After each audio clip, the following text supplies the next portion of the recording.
A long time ago, people spread their stories by walking from town to town and retelling them, telling them for every audience in a specific way and changing them a little every night so that they responded to the needs of those listening at that particular moment.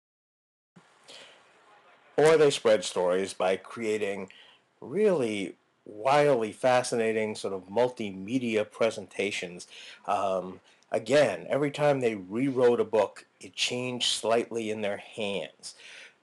Text, as we think of it now, was not fixed in place. It was adapted as it was handled by each person. And in places where education was sort of more formal, it was still a collection of sights and sounds and scents and movement. And far from trying to avoid distractions, the places of formal education, as it were filled with distractions, from stained glass windows to statues to burning candles. Then, about 500 years ago, two things happened, and they ushered in the era that is now ending in terms of information and communication technologies. First, Gutenberg invented the printing press, and secondly, the Reformation occurred. And these two things created a world in which text was the most important system of conveying information. And text was a fixed idea. It was printed once and it existed unchanged in that form. And text was a linear idea. You started at one point in the story and you moved forward to the rest of it and until you got to the end. And this was the way that information has been formed and presented ever since. The book controlled how we thought of information, how we stored information, how we categorize information, even how we understand information, and how we decide to divide information for our students to learn by category, by subject, by year. But now our new technologies let us step back. We can search and connect wherever we are, whenever we want to.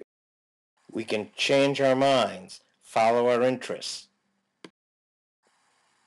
connect to any media we choose, or see what's influencing our friends. Our texts now allow us to jump around and construct our own order and our own categorizations of knowledge. And this is incredibly powerful, and it's also incredibly human.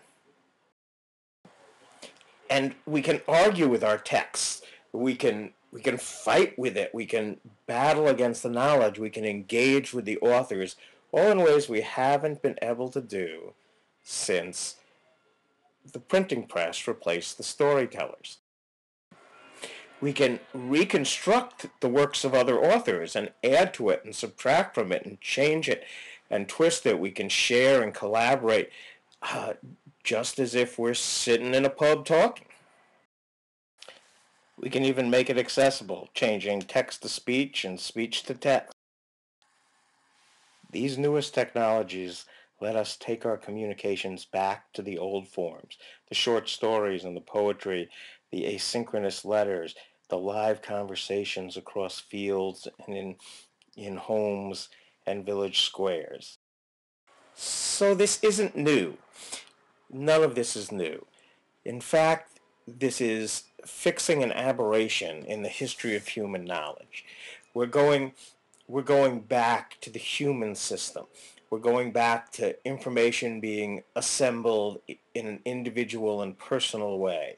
We're going back to people making choices. We're going back to interaction. We're going back to shared communities of communication, of sharing our writing, of sharing our reading, of building things together and assembling information together so it works for all of us. So the next time, people say, why are you changing? Well, tell them you want to be human again. Thanks.